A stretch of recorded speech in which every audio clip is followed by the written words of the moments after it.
saya mempelajari Quran dari depan ke belakang. Saya nggak tahu kalau baca Quran harus dari belakang ke depan, Pak. Ya kuali ora popo lah. Tapi subhanallah, Bu, walaupun Quran dibolak-balik, saya tidak menemukan satu kalimat pun yang salah di dalam Al-Quran. Saya jatuh cinta pada Al-Quran. Lalu di hadapan saya ada dua kitab, Bu, yaitu satu Al-Quran dan yang satu Alkitab.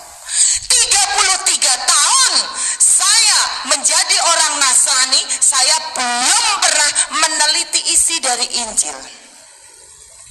Lalu tergelitik saya, lah Quran ki wis tak pelajari, ora ono sing salah. Saya akhirnya ingin sekali mempelajari, jangan-jangan sing salah Injil kuwi. Karena saya nggak pernah belajar, Bu. Akhirnya saya buka Injil.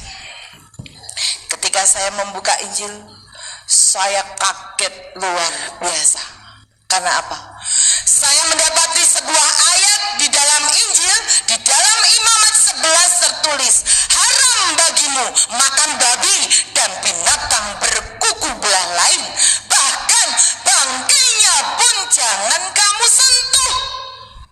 Saya kaget, tak walik meneh, loh, iki Injil, ini Alkitab isinya. Saya baca lagi, ternyata memang orang gereja itu haram makan babi. Enak, Bu, karena saya belum tahu ayat ini. Ternyata ini tidak boleh, ini diharamkan. Bukan Alkitabnya yang salah, tapi menurut saya penerapannya yang tidak pas. Itulah cuplikan video yang baru saja kita saksikan bersama. Seorang ustazah yang berlatar belakang Kristen, kemudian ia mualaf atau masuk ke Islam. Secara undang-undang, kebebasan untuk beragama dan memilih keyakinan adalah hak setiap orang atau setiap insan. Menarik untuk saya bahas seorang mualaf ini karena ada beberapa kejanggalan yang ia sampaikan terkait dengan kesaksiannya ketika ia bersaksi di dalam masjid sebelum dia mualaf. Teman-teman, ketika ustazah ini mempelajari Al-Quran dengan bolak-balik, tidak ada satupun kata atau kalimat yang salah di dalam Al-Quran ungkapnya. Oleh sebab itu, ia jatuh cinta pada kitab suci Al-Quran. Teman-teman, di sini sebenarnya tidak ada kejanggalan sampai di sini, sebab belajar apapun atau belajar kitab suci agama lain membuat kita untuk semakin melihat betapa indahnya sebuah keyakinan atau agama lain. Dan teman-teman, yang menjadi kejanggalan di dalam kesaksiannya ketika ia berkata, 30 tahun saya menjadi orang Nasrani, namun belum pernah saya meneliti Alkitab dan bahkan tidak pernah membacanya. Itu ungkap ustazah ini. Teman-teman, menurut saya ini sesuatu hal yang fatal. Masa seorang Kristen tidak pernah membaca Alkitab selama 30 tahun lamanya? Ini sesuatu hal yang menurut saya yang sangat menyedihkan. Berarti selama 30 tahun adalah hanya Kristen KTP saja. Jadi kejanggalan yang pertama adalah ustazah ini berkata 30 tahun menjadi orang Nasrani, belum pernah membaca dan meneliti Injil sama sekali. Nah, di sini kita tahu bahwa mengapa ia mualaf. Alasannya adalah karena ia tidak pernah meneliti dan bahkan membaca kitab suci. Ya pantas, teman-teman, ustazah ini mualaf karena tidak mengerti apa yang dia imani, tidak mengerti sama sekali firman Allah, bahkan membaca Alkitab pun tidak pernah selama 30 tahun sudah. Ya itulah sebabnya ia cepat sekali mualaf, karena ia tidak tahu apa yang dia yakini. Nah, sebenarnya ini orang buka aibnya sendiri. Kalau orang-orang yang mendengarkan dia secara cerdas bahwa Ustadz Zat ini sedang mendeklarasikan mengapa dia mualaf. Ya, dengan kata lain, ini loh saya masuk Islam bukan karena hidayah.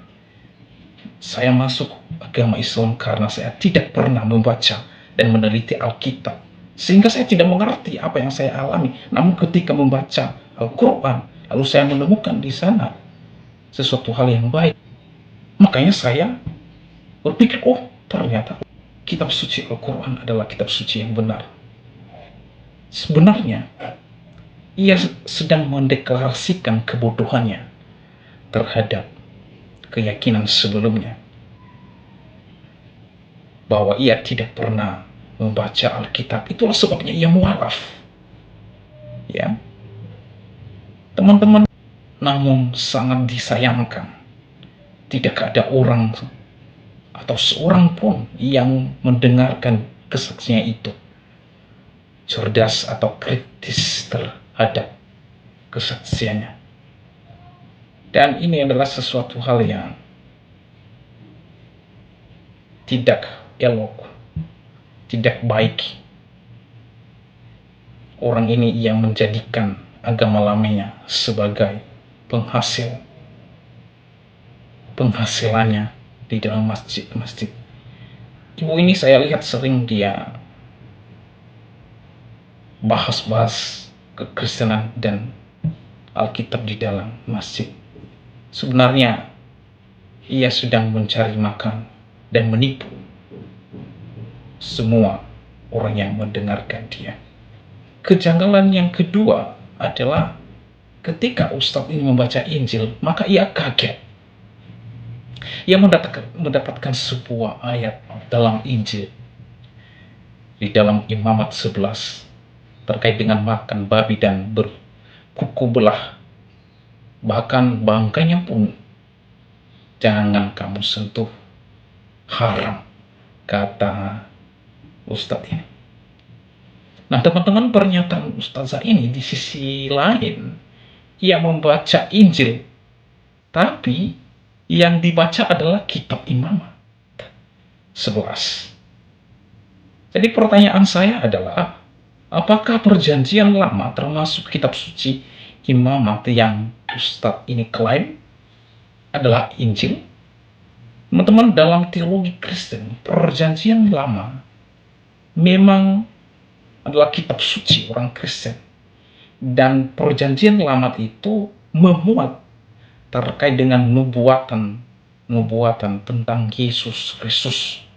Yesus Kristus itu adalah Injil itu sendiri. Misalnya dalam Kejadian pasal 3 ayat 15, di mana di situ Injil mula-mula, ya, dan digenapi di dalam PB, yaitu nubuatan yang dinubuatkan di dalam perjanjian lama, maka digenapi di dalam perjanjian baru. Di dalam perjanjian baru itu ada 4 kitab Injil. Yang pertama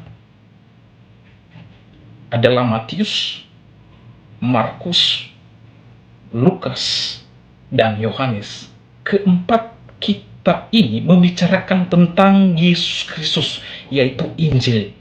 Keempat Injil ini mereka menuliskan dan bahkan membicarakan yang satu pribadi, yaitu Yesus Kristus. Makanya disebut dengan kitab Injil.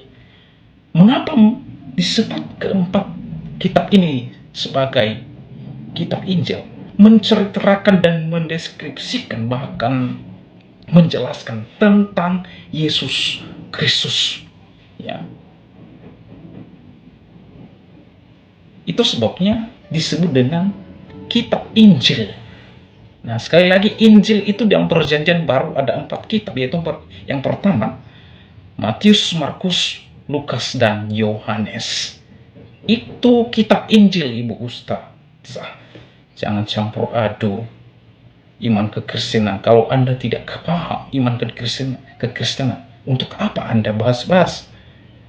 Tidak connect, tidak relevan. Yang terjadi adalah omong kosong dan fitnah. Ya. Anda mengatakan saya membaca Injil, lalu Anda membacakan Imamat 11. Itu tidak nyambung sama sekali. Ya. Ya, makanya Anda pantas mualaf. Karena Anda tidak memahami apa yang Anda imani. Dan yang kedua, terkait dengan teologi Kristen, Anda tidak ada pengetahuan sama sekali. Sehingga ucapan Anda berhamburan dan tidak beraturan. Dan ceramah-ceramah seperti ini hanya laku pada orang-orang yang Anda bodohi. Ya. Sayang sekali tidak ada yang cerdas di dalam cuplikan video itu. Mereka menganggap apapun yang Ustazah ini sampaikan, mereka menganggap itu sesuatu hal yang benar. Itu no. Tidak seperti yang diimani oleh orang Kristen. Jadi di sini kita melihat bahwa ternyata Ustazah ini tidak mengerti kitab suci Kristen, itu yang pertama. Yang kedua, tidak memiliki pemahaman yang benar terkait dengan iman Kristen. Dan yang ketiga, tidak pernah membaca kitab suci yang dia imani pada masa ia Kristen. Maka pantaslah ibu ini mualaf, karena dia tidak paham sama sekali. Ya. Jadi jangan heran orang-orang seperti ini motivasinya hanya mencari makan dan bahkan mencari sensasi supaya diundang kemana-mana, bersaksi di mana-mana, tetapi kesaksiannya merupakan hanya fitnah dan kebohongan belaka. Kalau ditanya faktanya apa? Ya faktanya seperti ini. Ini faktanya, bukan katanya. Kalau Yusuf PI berkata, kita mengimani pada faktanya, bukan katanya. Nah ini yang terjadi pada Ustazah ini.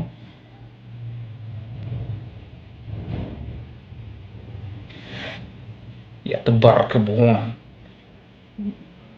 dan membohongi umatnya. Kiranya umat, saudara-saudara saya yang terkasih, lebih cerdas lagi memilih orang-orang sebagai penceramah di dalam masjid, bukan seperti ibu-ibu.